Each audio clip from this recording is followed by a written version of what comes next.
আসসালামু আলাইকুম। এইচএসসি 26 এবং এইচএসসি 25 ব্যাচ তোমাদের জন্য একটি সুখবর। রাজশাহী বিশ্ববিদ্যালয় 2026-27 শিক্ষাবর্ষে তাদের কিন্তু যে পরীক্ষার আনুষ্ঠানিক সম্ভাব্য ডেটটা কিন্তু তারা প্রকাশ করেছে। আজকে ভর্তি কমিটি একটা আনুষ্ঠানিকভাবে মিটিং করেছে, সেখানে আলোচনা হয়েছে যে 8 তারিখে তাদের সম্ভাব্য পরীক্ষার ডেট এবং রাজশাহী বিশ্ববিদ্যালয় 2026-27 শিক্ষাবর্ষে 8 তারিখেই কিন্তু পরীক্ষা হবে। কোনো না কোনো ইউনিটের 8 তারিখে পরীক্ষা নিবে। তার মানে তোমাদের হাতে যে সময়টা বিশ্ববিদ্যালয় ভর্তি প্রক্রিয়া, অর্থাৎ তুমি যে একজন স্টুডেন্ট হিসেবে পরীক্ষা দিবা, যারা ফার্স্ট টাইমার আছো তারা ঢাকা বিশ্ববিদ্যালয়ে পরীক্ষা কিন্তু ডিসেম্বরে এবং জানুয়ারিতে কিন্তু তোমার জাহাঙ্গীর, জগন্নাথ এবং রাজশাহী বিশ্ববিদ্যালয়ে পরীক্ষা হবে এবং অন্যান্য বিশ্ববিদ্যালয়ের পরীক্ষাগুলো কিন্তু জানুয়ারি মাসে তোমাদের হবে। তো 2026-27 শিক্ষাবর্ষে তোমাদের সময় কিন্তু খুবই কম। তোমরা যারা এখনো পড়াশোনা শুরু করো নাই তারা কিন্তু শুরু করে দাও। দৈনিক 12 ঘন্টা প্লাস পড়াশোনা করার চেষ্টা করবা। 12 ঘন্টা পড়ার চেষ্টা করবা দৈনিক। তোমাদের একটা জিনিস আজকে দেখাচ্ছি, সেটা এটা হচ্ছে তোমার ইন পয়েন্ট আর এটা হচ্ছে স্টার্ট পয়েন্ট।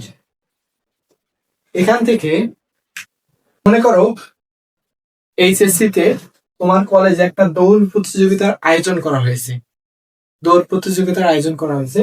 সেখানে কিন্তু ফার্স্ট সেকেন্ড থার্ড কে পুরস্কার দেওয়া হবে। ফার্স্ট সেকেন্ড থার্ড যে হবে তাকে পুরস্কার দেওয়া হবে স্বাভাবিকভাবে। তো তুমিও সেখানে আসো, মনে করো 12 জন এখান থেকে দৌড়াবে। কয়জন? 12 জন।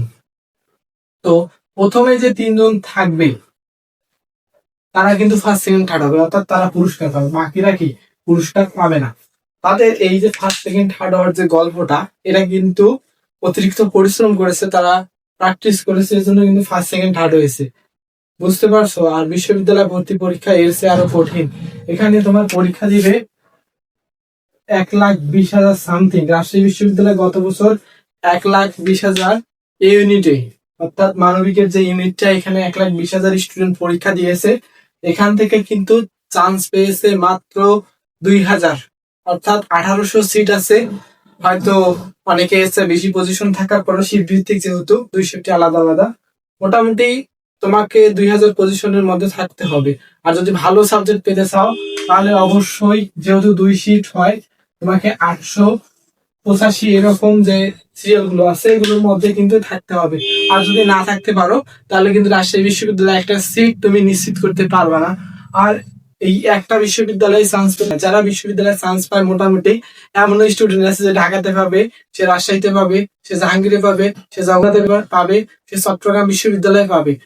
মানে একই স্টুডেন্ট 5-6টা বিশ্ববিদ্যালয়ে চান্স পাবে। এর প্রধান কারণ হচ্ছে তার যে পড়াশোনা আছে, এই পড়াশোনাটা কিন্তু সে বৃদ্ধি করেছে, অর্থাৎ পড়াশোনাতে বেশি মনোযোগ দিছে। একটা বিষয় মাথায় রাখবো ভালোভাবে, যেটা পড়বা সেটা মনোযোগ সহকারে পড়বা এবং সেটা মনে করার চেষ্টা করবা। তোমরা 1 ঘন্টা পড়াশোনা করবা টানা, 1 ঘন্টা পড়াশোনা করবা, 10 মিনিট রেস্ট নিবা।